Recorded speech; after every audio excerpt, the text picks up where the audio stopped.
This channel does not promote any violent, harmful, or illegal activities. All content provided by this channel is meant for an educational purpose only.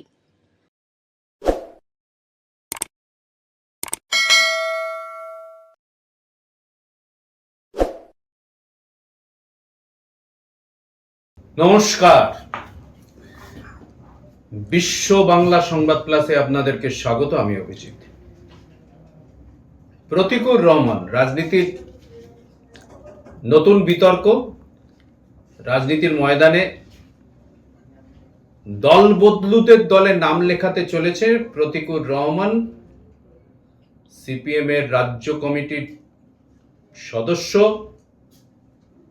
প্রাক্তন SFI এর সর্বভারতীয় নেতা। অবশেষে মার্ক্সবাদ লেনিনবাদ থেকে সরে গিয়ে আপাতত তৃণমূলবাদ, মা মাটি মানুষ বিশ্বাস করে নাম লেখাতে চলেছেন প্রতিকুর রহমান। যদি খুব ভুল না করা হয় তাহলে প্রতিকুর কিন্তু বিধানসভায় প্রার্থী হতে চলেছে। সেটা আমতলা না জামতলা না অন্য কোথাও, সে তো পরের ব্যাপার। কিন্তু দক্ষিণ 24 পরগনায় তৃণমূলের অন্তর্দ্বন্দ্ব ঢাকতে বেশ কিছু কেন্দ্রে প্রবল অন্তর্দ্বন্দ্ব, কে প্রার্থী হবে সে নিয়ে প্রবল আকচাকচি। সেই জায়গায় দাঁড়িয়ে প্রতিকুর অন্তত একটি কেন্দ্রে যে প্রার্থী হতে চলেছে তা নিঃসন্দেহে বলে দেওয়া যায়। আকর্ষণীয় হলো যেটা, যে প্রতিকুর নিয়ে এই প্রথম রাজ্য সম্পাদক মোহাম্মদ সেলিম মুখ খুলেছেন। 48 ঘন্টা আগে গাড়ি থেকে কলার খোসা দেখিয়েছিলেন মোহাম্মদ সেলিম। বোঝানোর চেষ্টা করেছিলেন কলা খেয়ে যেমন কলার খোসা ফেলে দেওয়া অবহেলায় প্রতিকুরকেও সিপিএম বোধহয় সেরকম করতে চেয়েছে।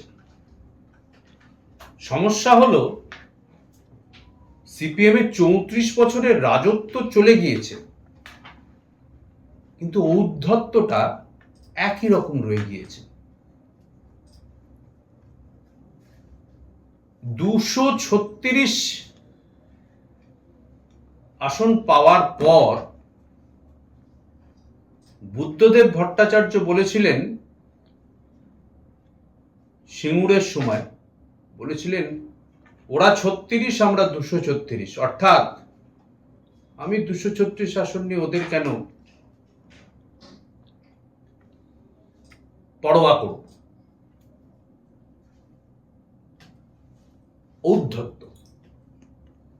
ঠিক তখনই বুদ্ধবাবু যখন এটা বলছেন, আসলে 2006 সালে বামেরা যখন 236টি আসন পেয়েছিল, তারা নিজেরাও ভাবতে পারেনি যে এত আসন পাবে। তার কারণ 2000 সালের ভোট, 2006 এর ভোট, তখন বারবার বলা হচ্ছিল অ্যান্টি ইনকামবেন্সিতে সিপিএম সরকার যেতে চলেছে, কাঁপছে যেন। কিন্তু দেখা গেল 2006-তে বিপুল ভোট, বিপুল সংখ্যক আসন নিয়ে জিতে এলো সিপিএম। এবং এর আগে এই বিরাট আসন সিপিএম পায়নি। বুদ্ধবাবু রেকর্ড করলেন, ভাবতেই পারেন।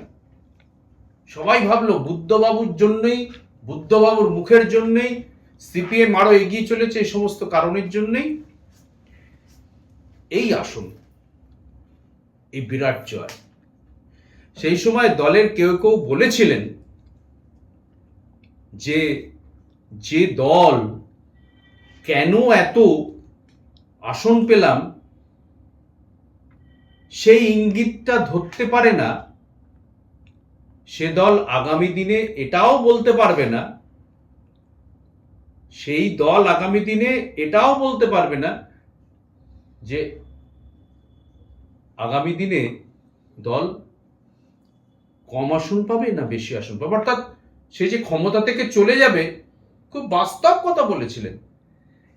কেন বুদ্ধবাবু বেশি আসন পেলেন? কিছু কিছু কাগজপত্র লিখে ফেললো, বুদ্ধবাবুর মুখ ব্র্যান্ড বুদ্ধ শিল্প নিয়ে আসছেন, একদম অন্য ধরনের একটা হাওয়া তুলেছেন। জ্যোতিবাবুর সময় যে বদ্ধ ছিল, লাল ফিতের ফাঁস ছিল, সব হচ্ছে যে ভেঙে গুড়িয়ে দিয়ে বুদ্ধবাবু একটা নতুন হাওয়া তুললেন।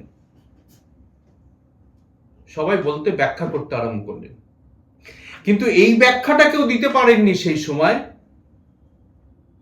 যে 236 কি করে 36-এ নেমে আসে। বুদ্ধবাবু তো সিঙ্গুর করছিলেন, নন্দীগ্রামে শিল্প করছিলেন, বাংলার বিভিন্ন জায়গায় শিল্প চাকরি চেষ্টা করছিলেন, মানুষ দেখেছে। তার সত্ত্বেও হলো না কেন? মানুষ আস্থা রাখতে পারলেন না কেন? এবং এই আস্থাটা একেবারে পাহাড় থেকে একদম নিচে খাদে পড়ে গেল কি করে? হলোটা কি করে? তো দলের মধ্যেই প্রশ্ন উঠেছিল, যারা এত আসন কেন পেলাম তার ব্যাখ্যা যথাযথ দিতে পারে না, আগামী দিনে তারা আদৌ সেই সেন্সটা মানুষের মধ্যে, সেই মানসিকতাটাই হচ্ছে যে টের পাবে না যে মানুষ তাদেরকে ভোট দেবে না ভোট দেবে না। ফলে 2011 সালে যে অপ্রত্যাশিতভাবে 36-এ নেমে আসা, এটা বুদ্ধবাবুও ভাবতে পারেননি, সিপিএমও ভাবতে পারেননি, কিন্তু ঘটেছিল। এবং তাদের উত্তরসূরি বুদ্ধবাবুর একেবারে হচ্ছে যে ঘরের ছেলে সেলিম, সাংসদ, মাঝে মন্ত্রী হয়েছিলেন, এবং তার সম্বন্ধে আরো আরো আরো অনেক কথা আছে, ঘুরে ঘুরে হারেন, সব ঠিক আছে। কিন্তু সেলিমের মধ্যে এই ঔদ্ধত্য। কিন্তু একটা জিনিস বুঝেছে, যে প্রতিকূরকে নিয়ে সিপিএম এর মধ্যে যেটুকু বাম মনস্ক ভোটাররা ছিল, একটা প্রতিক্রিয়া তৈরি হয়েছে। প্রতিকূরের বিরুদ্ধে উল্টোপাল্টা কোনো অভিযোগ আনা যাবে না। তাই খুব সাবধানে চিঠি বেরিয়ে যাওয়ার 72 ঘন্টা পর সেলিম বললেন, ও হচ্ছে সম্পদ, সন্তান হারানোর মতো হচ্ছে যে ব্যথা হচ্ছে। আসলে অতীত থেকে শিক্ষা নিলেও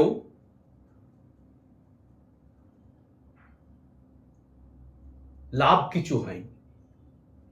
শিক্ষা নিয়েছে কিন্তু লাভ কিছু হয়নি। যে সমস্যাটা সামনে বসে মেটানো যেত, এগোতই না। সেলিম শুধু লবিবাজি করতে করতে দলটাকে শূন্য থেকে মহাশূন্যের দিকে নিয়ে যাচ্ছে। ফলে সিপিআইএম এর পরিস্থিতি, ভোটের পরিস্থিতি এটুকু বলা যায়, খুব বেশি হলে একটি আসন পেলেও পেতে পারে, নইলে শূন্য হাতে ফিরিয়ে না। কিন্তু যে দল থেকে প্রতিকূর বেরিয়ে এলেন এবং যে দলে যোগদান করছেন, প্রতিকূরকে বলতেই হবে যে কেন তিনি এই কাজটি করলেন। কেউ কেউ বলছেন এটা সাজানো চিত্রনাট্য। ভাই প্রতিকূর, এটা শুনতে হবে, সাজানো চিত্রনাট্য। এই যে সেলিমের বিরুদ্ধে অভিযোগ, চিঠি প্রকাশ্যে আসা, মিডিয়াগুলোর সামনে চলে আসা, এবং সেলিমের বিরুদ্ধে বা দলের একটা পোর্শনের বিরুদ্ধে বিষোদ্গার করা, এটা একটা সাজানো চিত্রনাট্য ছিল। অনেক আগেই প্রতিকূর, কেউ কেউ বলছেন, সিপিএম এর কেউ কেউ বলছেন, বিক্রি হয়ে গিয়েছিলেন। প্রতিকূর বিক্রি হয়ে গিয়েছিলেন। ফলে বাকি যেগুলো এরপরে দেখা গেল সেটা চিত্রনাট্য ছাড়া আর কিছুই নয়। এই প্রশ্নের জবাব কিন্তু প্রতিকূলকে দিতে হবে। এই যে প্রশ্নগুলো উঠেছে সেই প্রশ্নের জবাবগুলো কিন্তু প্রতিকূলকে দিতে হবে, এবং আগামী দিনে দিতে হবে যে মার্ক্সবাদ থেকে মমতাবাদ, এই যে পরিবর্তন, এ তো দেখা যায় যে যারা মার্কসিজমে বিশ্বাস করেছে হয় তারা নতুন দল তৈরির চেষ্টা করে অথবা রাজনীতি থেকে অব্যাহতি নেয়। কিন্তু প্রতিকূল একেবারে পাহাড় আর খাদে, একটু আগে বলছিলাম না, পাহাড় আর খাদে দুটো জায়গার পরিবেশ এবং পরিস্থিতি আলাদা, সেখানে যোগদান করবেন। প্রশ্ন তো উঠবেই, প্রশ্নের জবাব দিতে হবে। এর মধ্যে এইরকম কোনো ব্যাপার নেই যে তৃণমূলে যোগদান করে বিসর্জিত, আর তৃণমূল তো সারা বাংলার মানুষ হচ্ছে তৃণমূলেরকে সমর্থন করে বলিতে হচ্ছে তৃণমূল টানা 15 বছর আরো 5 বছর হয়তো থাকবে। প্রশ্ন সেটা না, আমি প্রতিকূলের কথা বলছি। প্রতিকূলকে তো এই প্রশ্নগুলো জবাব দিতে হবে, এবং এই প্রশ্নগুলোই প্রতিকূলকে তাড়া করে বেড়াবে, বিশ্বাসযোগ্যতা নিয়ে প্রশ্ন তুলবে। ব্যক্তি আক্রমণের কথা বলছিলেন না, এবার বিশ্বাসযোগ্যতা নিয়ে প্রশ্ন তুলবে। একটা সারা পৃথিবী জুড়ে একটা মতাদর্শ, তার ভার অনেক কমে গেলেও রাষ্ট্রগুলো থেকে বামপন্থা অনেক জায়গায় হচ্ছে সরে গেলেও এখনো বামপন্থা হচ্ছে এমন একটা মতাদর্শ যার কাছাকাছি কোনো মতাদর্শ হচ্ছে যে টিকতে পারেনি, তার কারণ কোনো সামাজিক বিজ্ঞান হিসেবে বাকিগুলো প্রমাণিত হয়নি। সেইখান থেকে একেবারে একটা অবাধ গণতান্ত্রিক কালচার, ক্লাব কালচার ইত্যাদি যারা অনেকে বলেন, বিরোধীরা অনেকে বলেন, সেই ধরনের একটি দলে প্রতিকূল নাম লেখাতে চলেছে। ফলে প্রতিকূলকে এই জবাবগুলো দিতে হবে কেন নাম লেখালেন, এবং যদি সিপিএম থেকে এই কথা আসে যে প্রতিকূল আসলে সুবিধাবাদী এবং নিজেকে বিক্রি করেছে, তার জবাবও প্রতিকূল ভাই তোমাকে দিতে হবে। প্রতিকূল এখন আগামী দিনে কি জবাব দেন তার দিকে তাকিয়ে থাকুন, আর আপনারা দেখুন এবং পড়তে থাকুন বিশ্ব বাংলা সংবাদ plus. This channel does not promote any violent, harmful, or illegal activities. All content provided by this channel is meant for an educational purpose only.